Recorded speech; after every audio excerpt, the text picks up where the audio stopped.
Mga Pabeng, Pampanga, magandang gabi, Central Luzon. Ako po si Jody Dizon Mercado at oras na para sa mga maiinit na balitang Central Luzon ngayong Miyerkules, December 10. Suporta ng mga Pilipino sa 4Ps na natiling matatag ayon sa Pulse Asia Survey. 16 na resolusyon kabilang ang Lazatin Flyover Project at programa kontrabaha sa rehiyon, aprobado ng RDC 3. Suspect sa pagpatay sa Lebanese national sa Bulacan sumuko sa mga pulis. Wellness leave para sa government employees, aprobado na. At PamCham Community, mas pinaigting ang samahan sa makulay at masayang year-end party.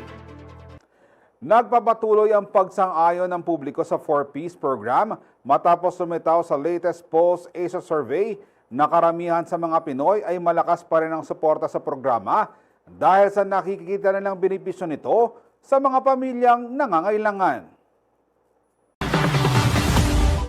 Malaking bilang ng mga Pilipino ang pabor na ipagpatuloy ng pamahalaan ng Pantawid Pamilyang Pilipino Program of 4Ps, batay sa pinakahuling ulat ng Bayan Survey ng Pulse Asia. Sa survey na isinagawa noong September 27 hanggang September 30, lumabas sa 85% ng mga Pinoy ang naniniwalang dapat ituloy ang programa. Ang 4Ps ay sinimulan taong 2007 bilang pangunahing anti-poverty program na pinangangasiwaan ng Department of Social Welfare and Development o DSWD. May kabuang 1,200 na respondents ang survey na pantay na hinati sa NCR, Luzon, Visayas at Mindanao. Ayon kay DSWD spokesperson Assistant Secretary Irene Dumlao, ikinatuwa nila ang resulta dahil nagpapakita raw ito ng matibay na tiwala ng publiko sa 4Ps at sa epekto nito sa bawat pamilya. Sa regional breakdown, 81% sa NCR ang sumusuporta sa 4Ps, 83% sa Balance Luzon, 85% sa Visayas at 91% sa Mindanao. Pinakamataas din ang suporta sa Class E na siyang pangunahing benepisyaryo ng programa na may 93%. Sinundan nito ng Class D na 87% at Class A, B, C na may 72%. Ani Dumlao, nanatiling malakas ang suporta sa 4Ps dahil nakikita ng mga pamilyang Pinoy ang konkretong benepisyo nito, lalo na sa edukasyon at kalusugan ng mga kabataan. Tugma rin umano ito sa direktiba ni Pangulong Ferdinand Marcos Jr. na palakasin pa ang mga implementasyon ng programa. Kaugnay niyan, tiniyak ng DSWD na sisikapin ng National Program Management Office na paigtingin ang pagpapatupad para mas matulungan ang mga pamilyang mahihirap na makaahon sa kahirapan. Ako si Jody Dizon Mercado para sa CLTV 36 News. Pasado sa Regional Development Council ang ilang resolusyon kabilang ang proyekto para sa pagpapaluwag ng trapiko kasama ang Lazatin Flyover at flood control programs na magbubunga ng kaunlaran sa Central Luzon. Inaprobahan ng Regional Development Council o RDC3 ang mga mahalagang proyekto at programa para sa kaunlaran ng rehiyon sa kanilang 4th Quarter Full Council Meeting nitong December 4 sa Clark Freeport Zone. Sa pangunguna ni RDC Chairperson at Zambales Governor Hermogenes Ebdani Jr., 16 na resolusyon ang ipinasa ng lupon. Kabilang dito ang 2026 Work and Financial Plan ng Regional Project Monitoring Committee at ang midterm update ng Central Luzon Investment Program 2023 to 2028. May go signal na rin ang Lazatin Flyover Project ng Department of Public Works and Highways na kinakailangang isagawa kasabay ng maayos na koordinasyon sa City Government of San Fernando at Provincial Government para sa engineering at construction works. Inendorso rin ng Konsehong DPWH Flood Control Master Plan para sa Pampanga River Basin at ang DNR National Flood Management Master Plan na magsisilbing gabay sa pagpapatupad ng mga hakbang kontrabaha sa rehiyon. Nagpahayag din ng suportang RDC3 sa ilang panukalang batas para sa flood resilience, sektor ng edukasyon at pagsusulong ng Central Luzon Regional Variables and Homestyle Council at Central Luzon Regional Council for Creative Industries. Dumalo sa sesyon ng mga gobernador, opisyal ng rehiyon, mga direktor ng regional line agencies at mga kinatawan ng pribadong sektor at kongreso. Samantala, nagkaroon din ng Christmas Fellowship ang grupo upang palakasin ang samahan at ugnayan ng mga miyembro ng RDC at iba pang development stakeholders. Ako si Jody Dizon Mercado para sa CLTV 36 News. Inilunsad na ng Department of Agriculture ang auction ng nalulumang rice stocks ng NFA. Makakatulong raw ang hakbang para mapaluwag ang mga bodega, masiguro ang kita ng mga magsasaka at matiyak na abot kaayang presyo ng bigas sa merkado. Inanunsyo ng Department of Agriculture o DA na may dagdag na espasyo raw para pag-imbakan ng bigas matapos ang isinagawang auction ng National Food Authority o NFA nang aabot sa 16,000 metric tons ang nalulumang rice stocks. Sa pahayag ni DA Secretary Francisco Chu Laurel Jr. nitong Martes, December 9, bahagi ito ng hakbang ng ahensya upang mapanatili ang tuloy-tuloy na pagbili ng lokal na palay at matulungan ng mga magsasaka. Layunin din umano nito na mapatatag ang presyo ng palay at kita ng mga magsasaka. 30 prospective bidders ang kumuha ng 68 set ng bid documents para sa kabuuang 618,660 bags ng bigas, ngunit 27 lamang ang nagsumite ng actual bid. Sa mga ito, 13 bidders ang inirekomendang mabigyan ng award para sa 31 lots, habang 14 ang hindi nakapasa dahil sa insufficient bid bonds, kulang o maling dokumento o alok na mas mababa sa minimum volume. Ayon kay NFA Administrator Larry Lacson, ang resulta ng bidding ay magbibigay daan upang ma-award ang 315,000 bags sa sapat na para magpaluwag ng espasyo sa mga bodega at mas mapadali ang procurement ng palay. Makikinabang din umano ng mga consumer dahil ang bidding price ay inaasahang nasa 22 pesos and 52 centavos hanggang 25 pesos and 16 centavos kada kilo. Kapag naibenta at nailabas ang mga sak, agad raw mararamdaman ng mamimili ang benepisyo nito. Sa kasalukuyan, may tinatayang 1.2 million bags ang nalulumang stocks ang nasa iba't ibang NFA warehouses sa bansa. Muli namang nanawagan ng kalihim na ibalik ang regulatory powers ng NFA upang mas mabilis sa ma-dispose ang buffer stocks at mas epektibong masuportahan ng mga magsaka at mababa ang presyo ng bigas sa merkado. Ako si Jody Dizon Mercado para sa CLTV 36 News. Manatiling nakatutok para sa iba pang balita ngayong araw.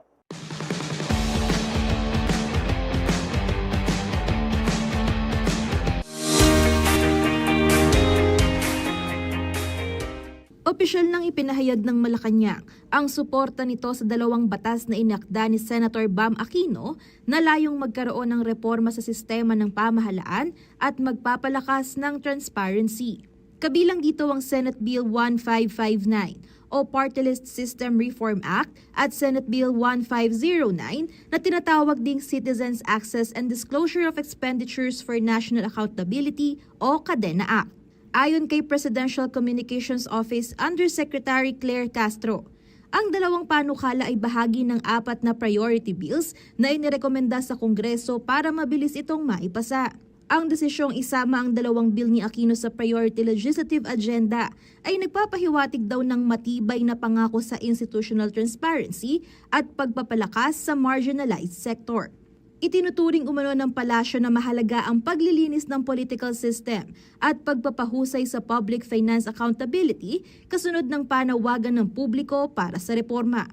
Kinumpirma ito ni Presidential Communications Office Undersecretary Claire Castro at tiniyak ang agarang pagsasabatas ng mga panukala. Para sa mas bukas at maayos na pamamahala, ipinag-utos ni Pangulong Ferdinand R. Marcos Jr. sa Kongreso na gawing prioridad ang 4 na legislative measures. Alinsunod sa hangarin ni Pangulong Marcos Jr. na magkaroon ng bukas at inklusibong pamamahala, ipinag-utos ng Pangulo sa Kongreso na gawing prioridad ang Anti-Dynasty Bill at Party List System Reform Act. Kasama rin dito ang Independent People's Commission Act at ang Citizen Access and Disclosure of Expenditures for National Accountability o ang CADENA Act. Ikinagalak naman ito ni Aquino at binigyang diin na ang dalawang panukala ay idinisenyo para buwagin ang sistema na nangaabuso sa mga Pilipino. Nilalayo ng Party List Reform Act na baguhin ang sistema at tiyakin na ito ay tunay na kumakatawan sa mga marginalized at underrepresented sectors sa halip na samantalahin ng mga political dynasty at interes ng negosyo. Aniya, ginawa ang party list system para sa mga walang boses, ngunit sinasamantala ito ng mga may kapangyarihan. Ang reforma ay upang tiyakin na ang upuan ay para sa nakararami, hindi sa ilang may impluwensyang pampolitika. Samantala, layunin ng Kadena Act na gawing institusyonal ang transparency sa paggasta ng gobyerno sa pamamagitan ng real-time public digital ledger. Naniniwala si Aquino na ito ang pinakamabisang sandata laban sa korupsyon. Ang pagbulatlat ng mga pinagagastusan hanggang sa presyo ng materyales, yan po ang level of transparency na hinahanap po natin at yan din po ang pinakamalakas nating sandata laban po sa korupsyon at sa pagnanakaw sa ating bansa. Inaasahang mabilis na kikilos ang Kongreso, Senado at House of Representatives para maisulong ang mas patas at transparent na administrasyon at reformang pampolitika. Angelica Cara, CLTV 36 News.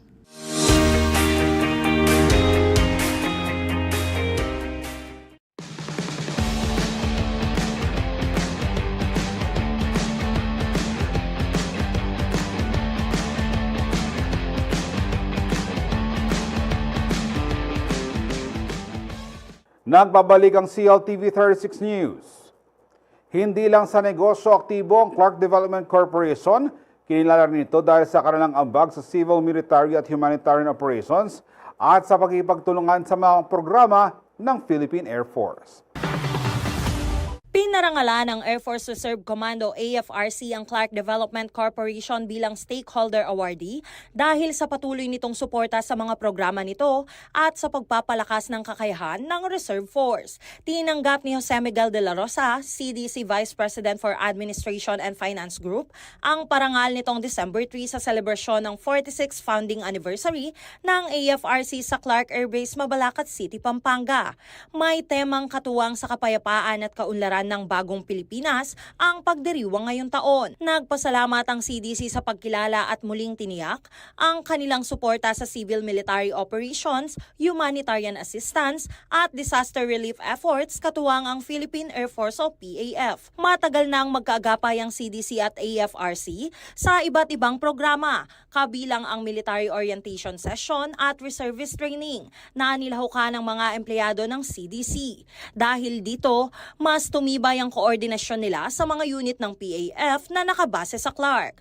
Noong 2020, ginawaran din ng PAF ang CDC bilang outstanding stakeholder at PAF Affiliate Reserve Unit of the Year dahil sa ambag nito sa nation building at disaster response. Simula 2026, plano ng CDC na palawakin pa ang kanilang papel sa disaster response at civil military cooperation sa pamamagitan ng pagbuo at pagsasanay ng higit 100 CDC reservists na tutulong sa operasyon sa loob at labas ng Pre-4 Zone. Rainiela Tugay, CLTV 36 News.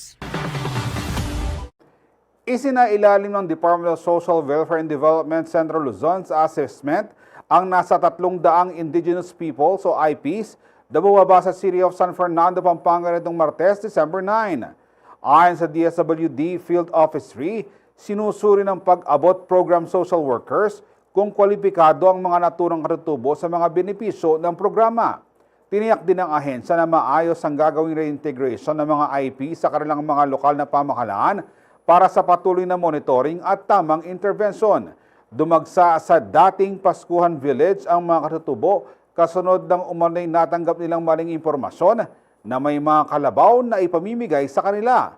Samantala, inaalam pa ng DSWD kung saan nanggaling ang naturang impormasyon, lalo na't wala umano silang inilabas na anumang anunsyo.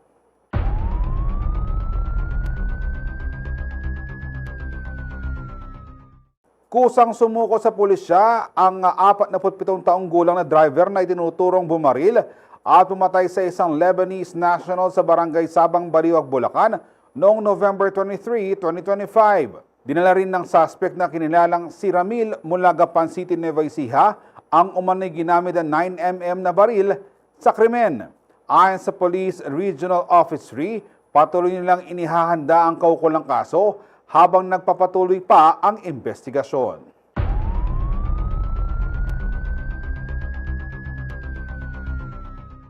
Manatiling nakatutok para sa iba pang balita ngayong araw.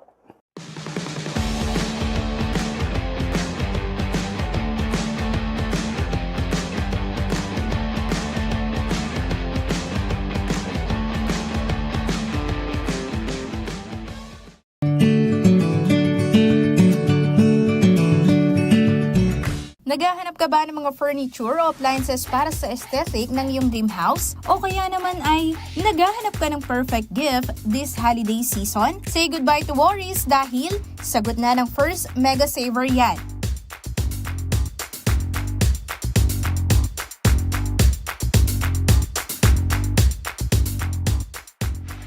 Nitong Martes, December 9, muling pinasinayaan ng First Mega Saver Jose Abad Santos Avenue o Jasa San Fernando, Pampanga Main Branch sa pangunguna ni Mega Saver President Eileen Uy Chan. Opisyal na ipinasilip sa publiko ang kanilang home and office furniture showroom na matatagpuan sa second floor ng building. Dito, makikita ang mga set ng upuan, lamesa, home decors, at iba pa na swak sa inyong mga bahay. We are relaunching our Mega Saver Jasa San Fernando branch. No, this is our flagship store wherein you can find all your major brand in appliances here in Mega Saver. No, so from big appliances to small appliances.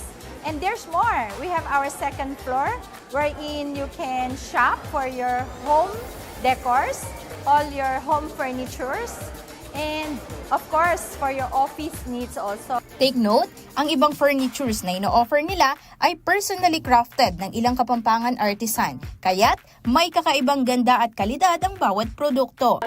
Competition is very tough, but if we come out with the differentiations with our neighbor competitors, I think we can strive, we can position ourselves, no, in the market.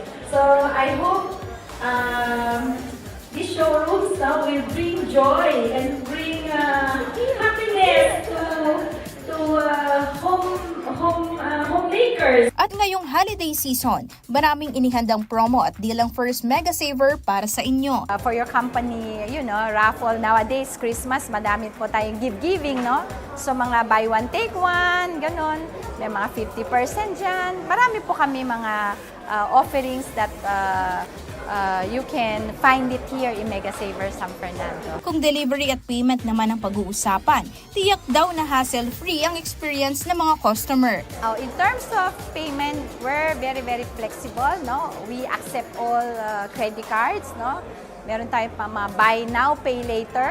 We do have a very fast, no? Accessible deliveries for our customers. That's one proud that we can be dependable on our competitors in terms of delivery. Sa kasalukuyan, may 41 branches na ang First Mega Saver sa iba't ibang bahagi ng Luzon. Hinihikayat nila ang mga kabalan na bumisita sa San Fernando branch para makapag-take advantage sa kanilang offerings na super sulit at value for money. Allowed me to take this opportunity, no, to invite our own very own kabalen dito po sa First Mega Saver Jasa, no, to experience, no, our offerings, and definitely lahat po sila is value for money pag po sa Mega Saver po kayo pumunta.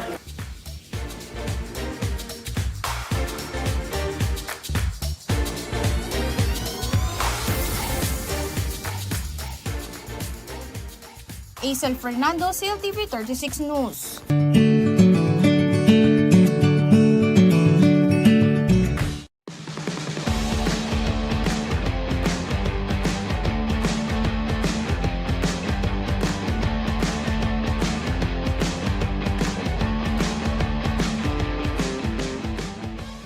Nagbabalik ang CLTV 36 News. Mabibigyan na ng sapat na panahon na makapagpahinga at makabawi mula sa stress at mabigat at trabaho ang mga kahuli ng gobyerno sa pamamagitan ng inaprobahang wellness leave ng Civil Service Commission. Aprobado na ng Civil Service Commission o CSC ang pagbibigay ng hanggang 5 araw na wellness leave para sa mga kwalipikadong opisyal at empleyado ng gobyerno. Sa CSC Resolution number 2501292, binigyang diin ng komisyon ang mga probisyon ng Joint Administrative Order number 2023-000 na nilagdaan kasama ng Department of Labor and Employment at Department of Health kung saan itinuturing ang mental health bilang isang prioridad na bahagi ng workplace health promotion interventions. Paraan din ito upang higit pang mapalakas ang mga pulisiya sa mga workplace na nakaayon sa Republic Act 11036 o Mental Health Act. Pinagtibay nito ang datos mula sa 2025 Global Workplace Report na nagpapakitang ikalawa ang mga magagawang Pinoy sa may pinakamataas na stress level sa Southeast Asia. Kabilang sa mga sanhi, ang unhealthy lifestyle at mabigat na workload, isang indikasyon ng pangangailangan sa mas makataong pulisiya sa trabaho para sa physical at mental health. Sa pamamagitan ng wellness leave, mabibigyan ng pagkakataong makapagpahinga, makabawi at maalagaan ng mga empleyado ang kanilang sarili. Maaari itong kunin ng 3 sunod-sunod na araw o hiwa-hiwalay. Hindi ito naiipon, hindi pwedeng i-convert sa pera at mawawala kapag hindi nagamit sa loob ng 1 taon. Pwedeng gamitin ang wellness leave para sa mental health care, physical wellness activities o simpleng pahinga mula sa trabaho. Naiiba ito sa vacation at sick leave at eksklusibong nakalaan para sa wellness at recovery. Kasama si Jody Dizon Mercado, Aisel Fernando, CLTV 36 News. Nagkaisang DOJ at DNR sa pagsasagawa ng case build-up upang matiyak na magkaroon ng paborableng desisyon sa mga environmental cases na kanilang isinasampa sa korte. Nagsanib ang Department of Justice o DOJ at Department of Environment and Natural Resources o DNR sa ikalawang regional workshop and case build-up para sa Environmental Crimes Prosecution Project na isinagawa sa Clark Freeport Zone. Dumalo sa programa ang mga regional prosecutor at DNR regional executive directors mula sa Regions 3, 5, 7, 8, 9, 10, 11, 12, Cordillera Administrative Regions at Bangsamoro Autonomous Region in Muslim Mindanao. Ito ang ikalawang batch ng nationwide rollout ng pagsasanay, kasunod ng unang workshop sa Puerto Princesa noong Hulyo 2025. Sa pagkakataong ito, kasama na rin ang mga Regional Director ng Mines and Geosciences Bureau at Environmental Management Bureau upang lalo pang mapalakas ang koordinasyon sa technical, operational at legal level. Ang workshop ay bahagi ng MOA ng DOJ at DNR na nilagdaan noong February 21, 2025 na layuning palakasin ang investigasyon at prosekusyon ng mga paglabag sa batas pangkalikasan. Mula sa unang batch na nagbuo ng 21 environmental cases, ang pangalawang batch naman ay nangakong maghanda ng 31 kaso na posibleng ihain. Bawat kalahok na rehiyon ay nagdala ng tinaguriang low-hanging case o kasong handa ng i-develop bilang formal na reklamong kriminal. Mismong DOJ prosecutors ang nag-review ng mga case folder, nagbigay ng payo sa pagpapatibay ng ebidensya at tumulong ihanda ang mga dokumentong kailangan para masiguro ang pagsasampa ng kaso at pagkamit ng conviction. Ibinahagi naman ni DNR Assistant Secretary Michelle Angelica Go ang sitwasyon ng environmental cases at binigyang diin ng kahalagahan ng patnubay ng DOJ sa pagbuo ng matibay na kaso. Tinalakay ni Deputy State Prosecutor Margaret Castillo Padilla ang mga layunin ng workshop at ang mga nagawa sa pagpapatupad ng MOA. Inaasahang magpapatupad din ng kanilang cascading workshops ang bawat rehiyon upang gawing pamantayan ng mas mahigpit na ugnayan ng DNR investigators at DOJ prosecutors. Binigyang diin naman ni DOJ Undersecretary Jessie Hermogenes Andres kung gaano kahalaga ang maayos na case build-up sa pagtiyak na matagumpay na prosekusyon. Mula sa dating 38% to 39% na success rate, bago ipatupad ang case build-up policy ng DOJ, umangat ito sa 93.9% dahil sa aktibong pakikipagtulungan ng prosecutors at law enforcement. Sa kabuuan, pinagtibay ng Clark Workshop ang pangako ng DOJ at DNR para sa mas maigting, coordinated at evidence-based sa pagharap sa mga krimeng pangkalikasan. Layunin nitong wakasan ang culture of impunity at tiyaking mahigpit na naipapatupad ang batas para sa proteksyon ng kalikasan sa buong bansa. Ako si Jody Dizon Mercado para sa CLTV 36 News. Manatiling nakatutok para sa iba pang balita ngayong araw.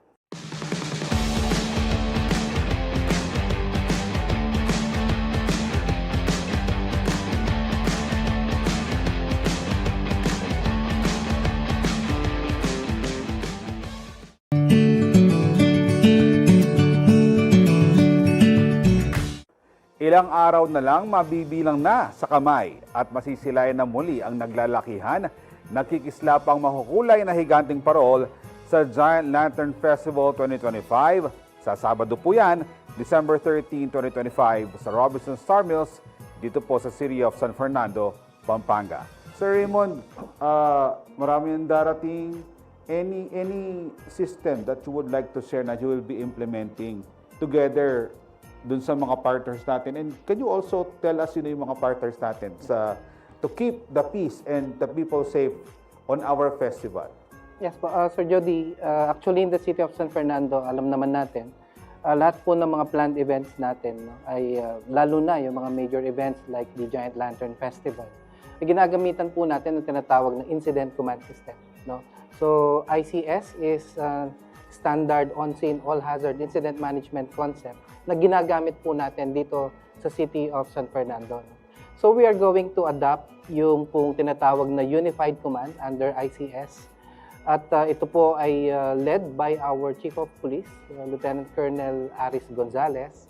At kasama din po yung ating City Health Officer, Acting City Health Officer, Dr. Jaira Natividad. And ang atin pong Bureau of Fire Protection Fire Marshal, si Major Carlos.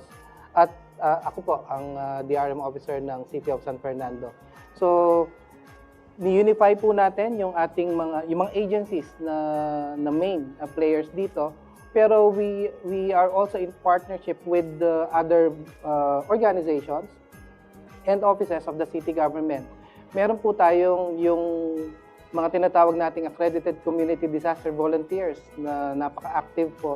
Tatapatan po nila yung bilang ng ating mga kapulisan na i-deploy po natin in strategic areas around the event area. And kasama din po natin, of course, yung ibang mga opisina, no? Ang ating City Public Order and Safety Coordinating Office for the Traffic, ang City Health Office for Medical Concerns, CDRMO, San Fernando Rescue Unit for other technical rescue concerns, security, PNP, at yung mga volunteers nating ACDVs, mga guardians, at yung security po, Blue Guards ng Robinson Star Mills. No? Kasama din natin, in fact, kinover din natin yung waste management. No? Kasama po natin ang Senro ng City of San Fernando at ng CGSO, at maglalagay din po tayo ng mga trash bins sa paligid ng ating event area. So ito po ay kahit dati na po natin ginagawa, lagi po natin itong pinaghahandaan. No? Of course, sa atin po kasi ayaw natin maging kampante at you can never be too prepared, lalo na po sa paghahanda sa mga ganitong mga malalaking mga events. No? So gusto natin sigurado lahat. In fact, hanggang ngayon, nire-review at pina-finalize pa natin yung tinatawag nating yes po, event action plan. Unless and until hindi mailagay sa pwesto yung physical arrangement natin, no? Siguro patuloy pa rin kaming mag-monitor and mag-a-adjust kung kinakailangan doon po sa ating deployment. In total, Sir Jody, more or less 500 strong personnel consisting of rescue personnel, medical personnel, security, health personnel, traffic personnel, waste management personnel, among many others. No? On top pa doon, meron din tayong mga covert personnel and operatives from the security agencies na nandyan, no, to make sure na magiging maayos po yung ating pagganap ng ating Giant Lantern Festival 2020. Alright. Sir Raymond, nandun na rin tayo doon sa safety part, no? Ano kaya yung mga ipagbabawal natin sa mga manonood? Baka biglang mga excited diyan, yung baka may gusto mag-picnic, no? Ano ho makikita yung mga dapat na wag dalhin ng ating mga kababayan? Actually, Sir Jody, although ngayon, sa panahon ngayon, no, alam naman natin na posible pa rin umulan. No? Hindi po natin dinidiscount yun. No?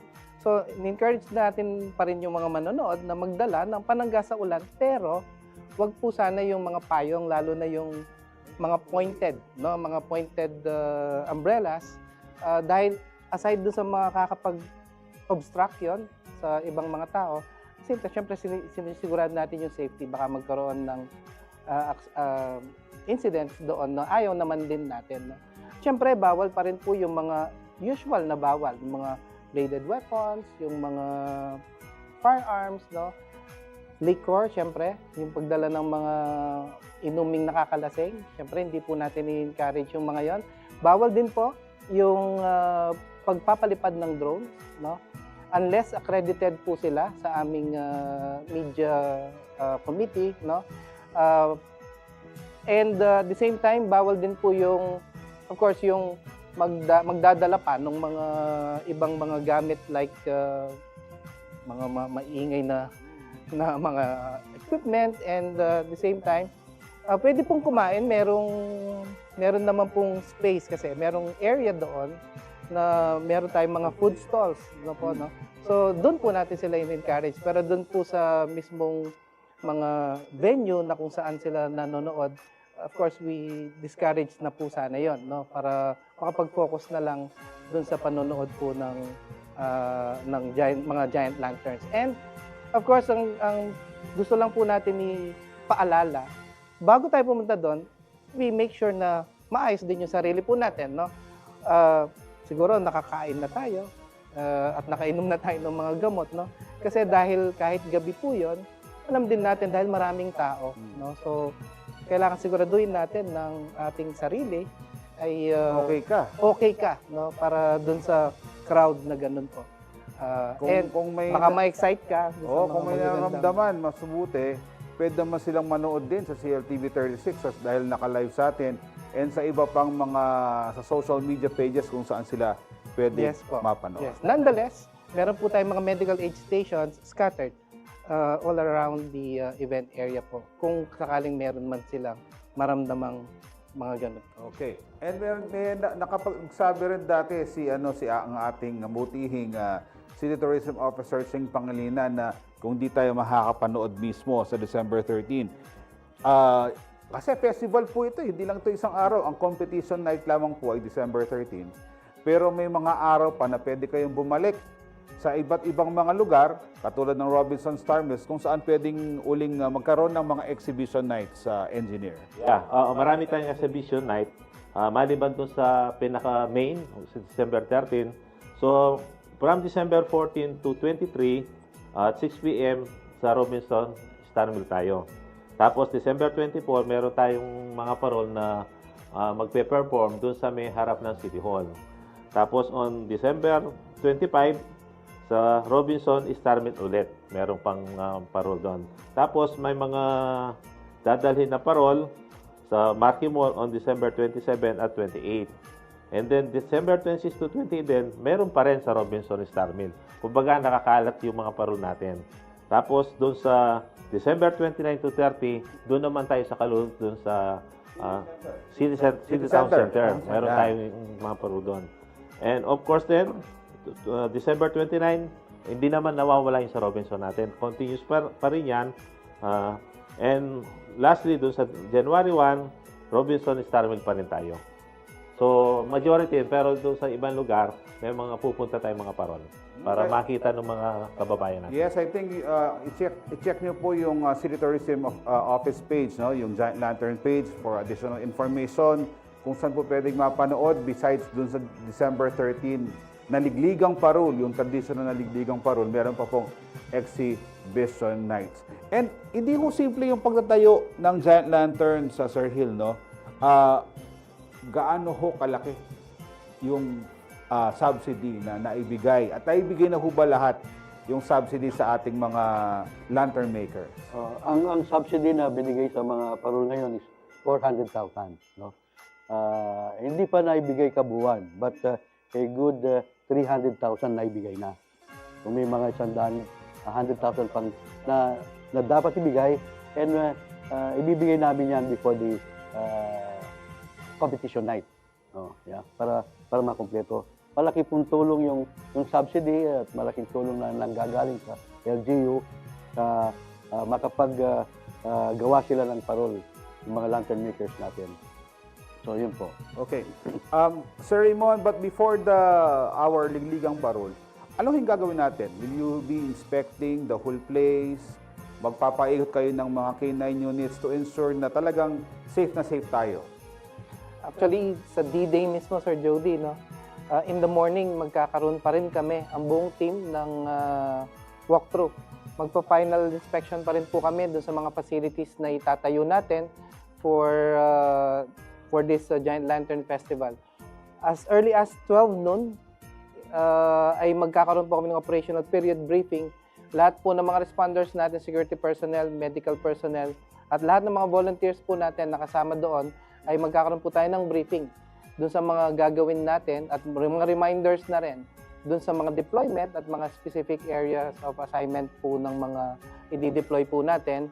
And immediately after po, magkakaroon ng paneling ang ating PNP, no, to ensure na walang mga anuman, no, na magko-compromise doon sa security po doon sa event, not only the event but of course our guests and the spectators, no. So lahat po ng mga yon ay gagawin po natin at mag-intensify po yung monitoring natin before, during, and even after the festival, no, or doon sa Ligligan Parol. In fact, ni-reinforce po natin yung ating security preparedness by installing CCTVs, no, in strategic areas doon po sa paligid ng ating event area, at minomonitor po natin, aside sa mga PNP personnel na nandun sa site, ay meron po tayong mga ekstrang mga mata na magmo-monitor po sa security doon sa area. Sir Raymond, panghuli na lang sa akin to. Hindi uulan sa December 13. Pero just in case, you have to decide. Who will be deciding? Pero hindi tuloy-tuloy lang ho yung natin, just in case lang. Ano ho yung mangyayari? Of course, the Execon po, no, sila po talaga yung may final say. But as far as the incident management team is concerned, depending on the situation, depende dun sa security and safety mga hazards na prepare and circumstance, we are going to recommend. We're going to recommend suspension and even cancellation if necessary. No? Pero hopefully, sabi nyo nga po, walang ulan sa December 13 sa Sabado. Bakit? Sasagutin po yan ni Engineer Gomez. Bakit kaya walang ulan? Engineer! Una-una, naniniwala tayo sa grace sa grasya ng Panginoon. Sa Kanya, nakasalayan na lahat ng ito, yung paghahanda natin. Alam naman natin, makikita naman Panginoon yung mga paghahanda ng bawat isa, yung nagtrabaho rito. So, yun ang paniniwala ko. Nasa Diyos yung lahat na nakasalalay yung Giant Lantern Festival natin.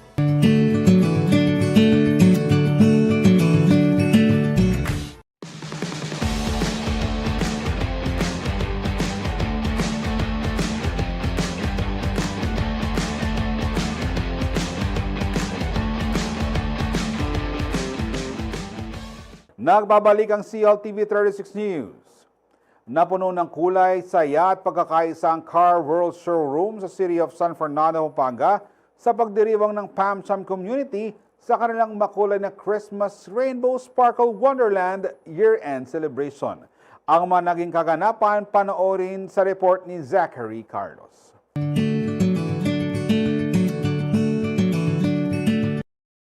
Nagningning ang Car World Showroom sa City of San Fernando, Pampanga nitong Martes, December 9, nang magtipon-tipon ang mga miyembro ng Pampanga Chamber of Commerce and Industry Incorporated o PAMCHAM para sa kanilang makulay at masayang year-end celebration. Pagpasok pa lang sa venue, ramdam na ang festive holiday spirit sa kanilang Rainbow Sparkle Wonderland themed party. Iba't ibang kulay, glitters at masasayang ngiti ang bumungad sa lahat. At agad na pinainit ang gabi ng sunod-sunod na raffle draw kung saan kanya-kanyang sigawan at hiyawan ang mga miyembro habang hinihintay matawag ang kanilang pangalan. At nang nagsimula ng i-play ang TikTok dance competition, napawaw ang lahat at literal na nagwala ang crowd to the highest level din ng indakan at palakpakan. Sinabayan pa ito ng live singing contest na nagpasabog ng talento at aliw, dahilan para mas maging buhay na buhay ang gabi ng PAMCHAM community. Ayon sa Vice President and Executive Director ng Laos Group of Companies at PAMCHAM Vice President na si Dior Laos, taon-taon nilang inaabangan ang Christmas party dahil chance din nila ito para makapag-unwind at mag-enjoy. At the end of the year, we always look forward sa PAMCHAM Christmas Party. And ito yung gathering namin that goes beyond the business, no? So it's our time to actually unwind, di ba? Dress up for the occasion, enjoy each other's company. So actually very grateful kami kasi ang dami nag-attend. Nakita namin ang dami nag-enjoy. So we're really happy to see the PAMCHAM community in a different angle. Samantala, nagpaabot ng pagbati si PAMCHAM President Attorney Paul Yusi para sa isang makulay, masaya at matagumpay na pagtatapos ng taon para sa organisasyon. Well, my Christmas wish for the whole PAMCHAM is to sustain the membership, to have more members, to have more activities that would help the members of Pampanga Chamber of Commerce. No? Prosperous New Year for PAMCHAM and the whole of Pampanga and the whole of Region 3. Sa huli, pinasalamatan ni PAMCHAM Treasurer na si Malu Garbes ang lahat ng miyembro sa kanilang suporta at pakikiisa sa industriya. All ng Pampanga Chamber of Commerce and Industry, I would like to thank ang ating mga very supportive and very cooperative members ng PAMCHAM. Kayo po ang bumubuhay sa PAMCHAM. You are the wealth of PAMCHAM. We are very happy to have you. Maraming salamat po sa inyo. Higit pa sa isang simpleng selebrasyon, malinaw ang bitbit na mensahe ng PAMCHAM. This is a gathering that strengthens the community, camaraderie at nagbibigay daan para sa mas makabuluhan pang taon na darating. Kasama si Rainiela Tugay, Zachary Carlos, CLTV 36 News.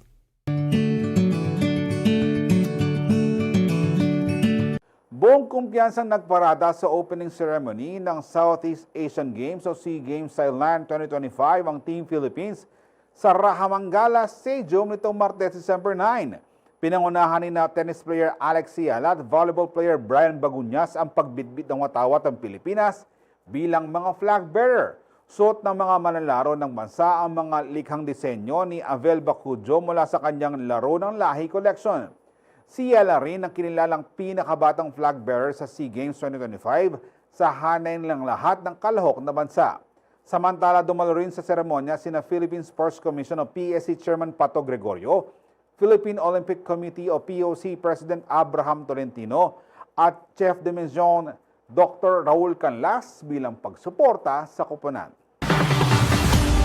Ready na ba ang mga fans ng musical classic na Les Miserables? Bibidang Tony at Olivier awardee na si Lea Salonga at ang international star na si Rachel Ango sa Les Miserables The World Tour Spectacular na magtatanghal sa The Theater sa Soler, Parañaque mula January 30 hanggang March 1, 2026. Ang buong detalye sa Chika Express ni Danica Gino.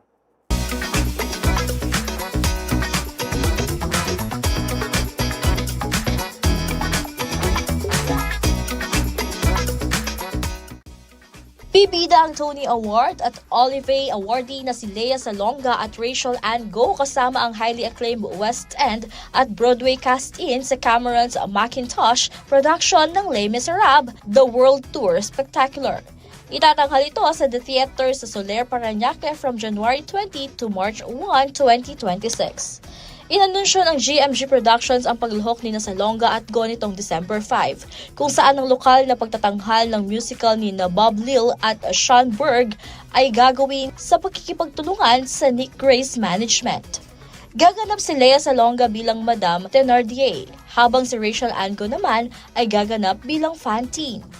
Kasama rin sa cast ang mga Pinoy na sina Emily Bautista bilang Aphonin at Red Concepcion bilang Thenardier. Sasama sa mga Pinoy artist sina Jeronimo Ronch bilang Jean Jan Valjean, Jeremy Secombe bilang Javert, Will Calan bilang Marius, Lulu May Pierce bilang Cosette, Harry Chandler bilang Anne Horace, at Earl Carpenter bilang the Bishop of Digne.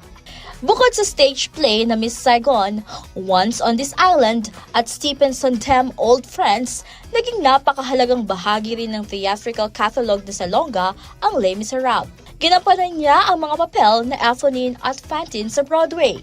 Gumanap bilang Aphonin sa 10th anniversary concert at bilang Fantine sa 25th anniversary concert ng Les Miserables.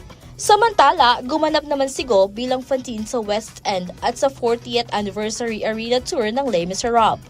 Bukod dito, bumida rin siya bilang Eliza Schuyler sa West End production ng hit musical na Hamilton at 2014 Miss Saigon bilang si Gigi Van Tran. Gaganapin ang musical staging mula Enero hanggang Marso 2026 sa The Theater sa Soler, Parañaque. At yan po ang ating Chika Express. Ako po si Danny Gagino para sa CLTV 36 News.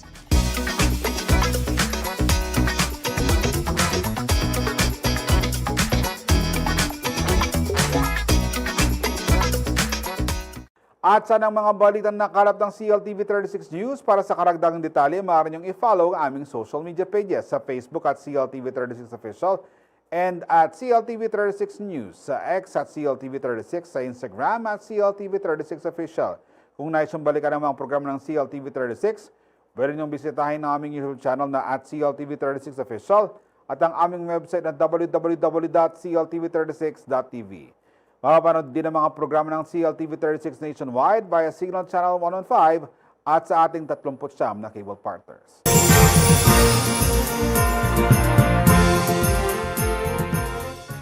Mga kababayan, nalalapit na po ang pinakamakulay at pinakamasayang okasyon na bida ang nakikislabang higanting parol ng City of San Fernando. 3 days na lamang po at Giant Lantern Festival na. Magkita-kita po tayo sa Robinson Sawmills sa December 13, 2025.